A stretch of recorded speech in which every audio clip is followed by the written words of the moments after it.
I will close by reiterating the central allegation of our indictments, that there were multiple, systematic efforts to interfere in our election. And that allegation deserves the attention of every American. And of course, in our modern age, it didn't get the attention today of every American as it deserves.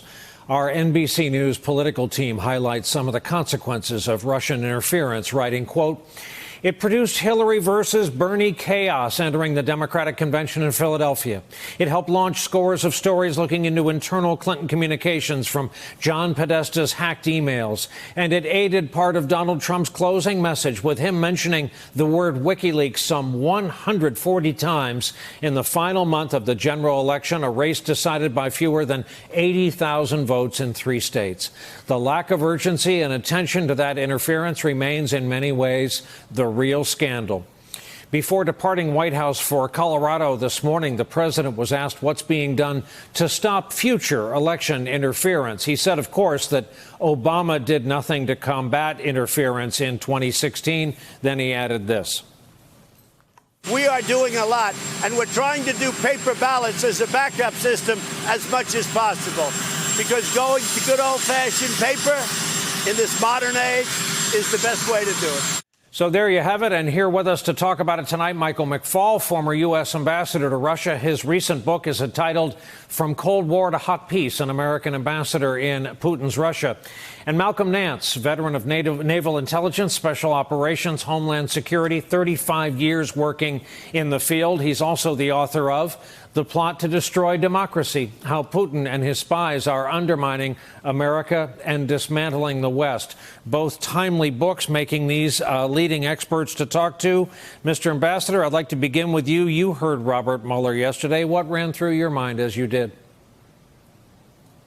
Just the way you set it up, Brian. I mean, the other parts of what's legal and not you've been talking about, but he began and he ended with the fact that Russia attacked us in 2016.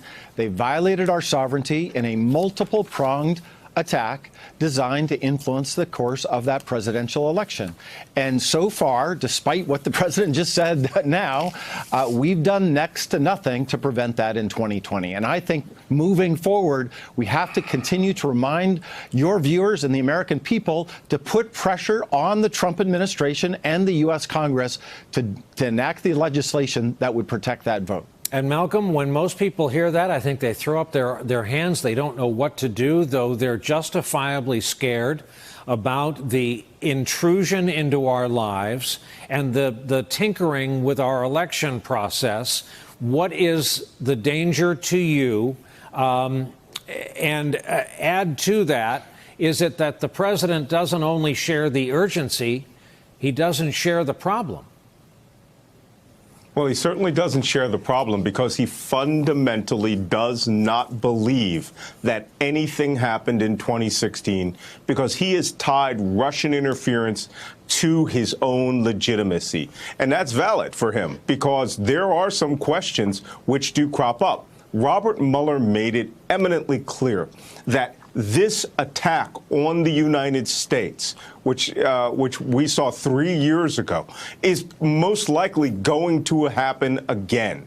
So that being said, the forces in the United States who could do something about it, Department of Homeland Security, national security agencies, state and local law enforcement organizations with some cyber capability, they're left on their own because there is no force of leadership from the president.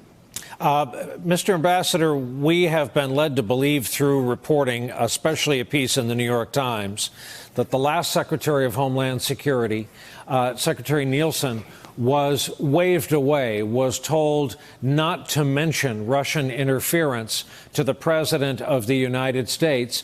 You know more about the potential than the rest of us, but we've certainly been led to believe that on top of social media, on top of our elections, they also have a thorough reach into things like our power grids and wheels of our American life that they can turn and control almost by whim. They have tremendous cyber capabilities. That's right. And you just widen the aperture of other things we need to be worried about in addition to our campaigns and our elections. But I think we have to stop waiting for the administration to do it. In fact, Brian, there's 4 things, very concrete acts that the U.S. Congress could pass. The Deter Act, which ties new sanctions if there's interference. The PAVE Act, which provides for those paper ballots that the president just talked about. The FIRE Act, just introduced a couple weeks ago, which not just allows, but makes all campaigns have to report on foreign activity that they have. And then the Honest Ads Act. So there are 4 acts: FIRE, PAVE, Deter, and Honest Ads Act. They're all drafted. To me, it's just a no-brainer. Those acts need to be passed now before the 2020 election. Malcolm, give us a consumer's guide. At the end of this broadcast, you and I go home. We're just a guy with a phone. We're scrolling through whatever we scroll through, social media, whatever our favorites are.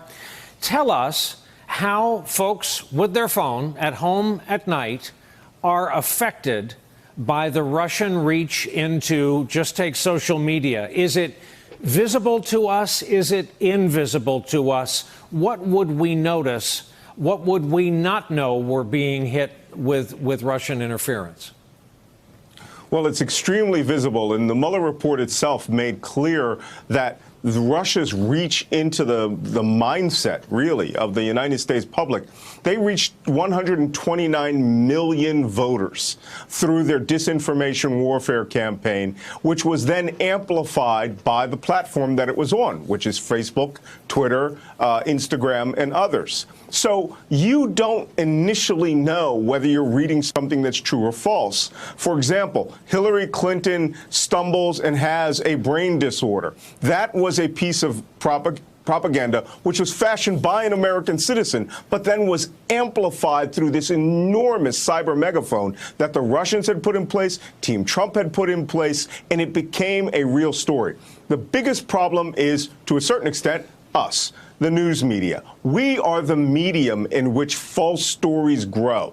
And so once the media starts learning to police itself and not jump out, after every rabbit that pops up out of a hole and chases it, then we clear that with third-party organizations or through our own research, and we realize when we are being taken for a ride with real information that may just have a false basis and maybe just a vehicle for the news media to be a megaphone for more distraction. Hey there, I'm Chris Hayes from MSNBC. Thanks for watching MSNBC on YouTube. If you want to keep up to date with the videos we're putting out, you can click subscribe just below me or click over on this list to see lots of other great videos.